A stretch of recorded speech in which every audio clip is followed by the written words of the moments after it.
नमस्ते, जय श्री कृष्ण, राधे राधे। विवाह गीत बहुत सुंदर है, पूरा सुनना। अच्छा लगे तो अपना प्यार दुलार देना। अरे हरि जी के मंदिर हम जइबा, लक्ष्मी जी से मंगबै सुहागरे ललनवा। अरे लक्ष्मी जी से मंगबै सुहागरे ललनवा। हरि जी के मंदिर हम जइबै, लक्ष्मी जी से मंगबै सुहागरे ललनवा।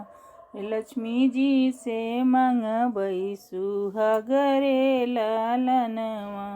पहिला मांगन मंगबै मांगे के सेनुरवा। अरे पहिला मांगन मंगबै मांगे के सेनुरवा। अरे सेनुराया अमर हो जाई रे ललनवा। अरे सेनुराया अमर हो जाई रे ललनवा। हरि जी के मंदिर हम जइबै, लक्ष्मी जी से मंगबै सुहागरे ललनवा। लक्ष्मी जी से मंगबै सुहागरे ललनवा।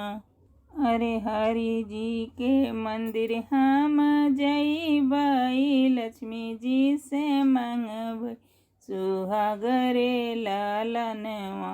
अरे लक्ष्मी जी से मंगबै सुहागरे ललनवा। दूसरा मांगन मंगबै माथे टिकुलिया। अरे दूसरा मांगन मंगबै माथे के बिदिया। अरे बिदिया अमर हो जाई रे ललनवा। अरे बिदिया अमर हो जाई रे ललनवा। हरि जी के मंदिर हम जइबै, लक्ष्मी जी से मंगबै सुहागरे ललनवा। लक्ष्मी जी से मंगबै सुहागरे ललनवा। हरि जी के मंदिर हम जइबै, लक्ष्मी जी से मंगबै सुहागरे ललनवा। लक्ष्मी जी से मंगबै सुहागरे ललनवा। तीसरा मांगन मंगबै गले मंगल सूत्रवा। तीसरा मांगन मंगबै गले के मंगल सूत्रवा। रे मंगल सूत्रवा अमर हो जाई रे ललनवा। अरे मंगल सूत्रवा अमर हो जाई रे ललनवा। हरि जी के मंदिर हम जइबै, लक्ष्मी जी से मंगबै सुहागरे ललनवा।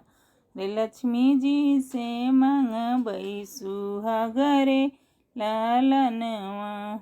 हरि जी के मंदिर हम जइबै, लक्ष्मी जी से मंगबै सुहागरे ललनवा। अरे लक्ष्मी जी से मंगबै सुहागरे ललनवा। चौथा मांगन मंगबै हाथे के चूड़िया। चौथा मांगन मंग हाथे के चूड़िया। अरे चूड़िया अमर हो जाई रे ललनवा। अरे चूड़िया अमर हो जाई रे ललनवा। हरि जी के मंदिर हम जइबै, लक्ष्मी जी से मंगबै सुहागरे ललनवा।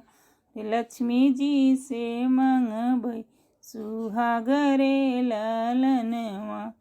हरि जी के मंदिर हम जइबै, लक्ष्मी जी से मंगबै सुहागरे ललनवा।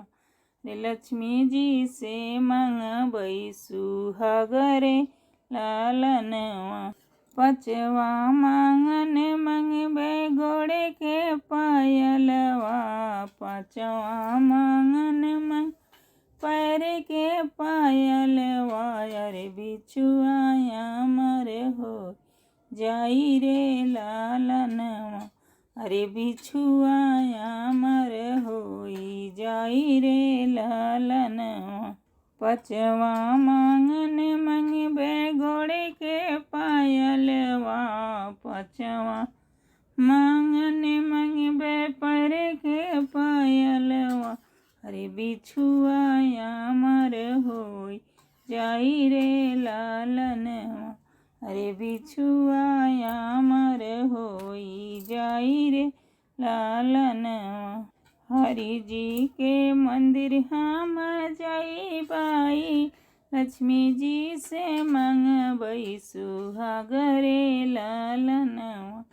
अरे लक्ष्मी जी से मंगबई सुहाग रे लालनवा।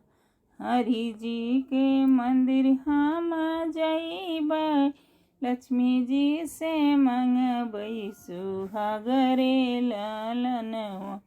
लक्ष्मी जी से मंगबई सुहाग रे लालनवा।